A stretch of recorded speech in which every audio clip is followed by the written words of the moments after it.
వనపర్తి జిల్లా మున్సిపాలిటీలో విలీనమైన రాజనగరం గ్రామాన్ని అభివృద్ధి చేయడంతో పాటు చెరువు కట్టపై ఉన్న బటర్ఫ్లైను వెలిగించాలని అఖిలపక్ష ఐక్యవేదిక జిల్లాధ్యక్షులు సతీష్ యాదవ్ ప్రభుత్వాన్ని డిమాండ్ చేశారు. అఖిలపక్ష ఐక్యవేదిక ఆధ్వర్యంలో రాజనగరం చెరువు కట్టను సందర్శించి అధికారుల అలసత్వాన్ని ప్రశ్నించారు.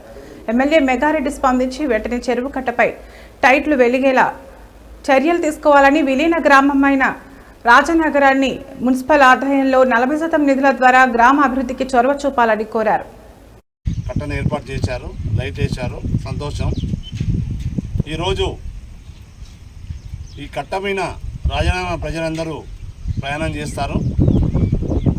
కానీ విలీన గ్రామాల్లో మునపటితో కలుపుకున్నాక మునపటిలో వచ్చే ట్యాక్స్ 40% గ్రామాలకు పెట్టాలి, విలీన గ్రామాలకు పెట్టాలి. ఈరోజు ఆ ఫండ్స్ అనేది పెట్టకుండా ఈ గ్రామాలకు ఏం చేయకుండా ఉన్నారు. గతంలో కౌన్సిలర్లు పోరాడిన ఈ నిధులు రావడం లేదు కనుక వెంటనే స్థానిక ఎమ్మెల్యే గారు మెగారెడ్డి గారు పట్టించుకొని ఈ కట్టపై లైట్లు వెలుగుతలేవు. ఈరోజు గ్రామానికి వెళ్ళాలంటే రాత్రిపూట పిల్లలు, ముసలి వాళ్ళు అందరు భయపడుతున్నారు. ఇటు ప్రయాణం చేయాలంటే లైట్లు లేవు. ఎవరైనా దొంగలు వచ్చి చేస్తారనే అది చేస్తారు. మున్సిపాలిటీ మాత్రం కమిషనర్ గారు మిగతా వాళ్ళు పట్టణంలో పై పనులు చేస్తున్నారు, కానీ పై పనులు చేస్తున్నారు కానీ ఇక్కడ ఏది పట్టించుకుంటలేరు.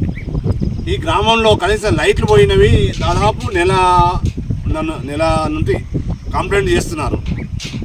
చెప్పారంటే కానీ ఇంతవరకు ఈ లైట్లు వేయలేదు.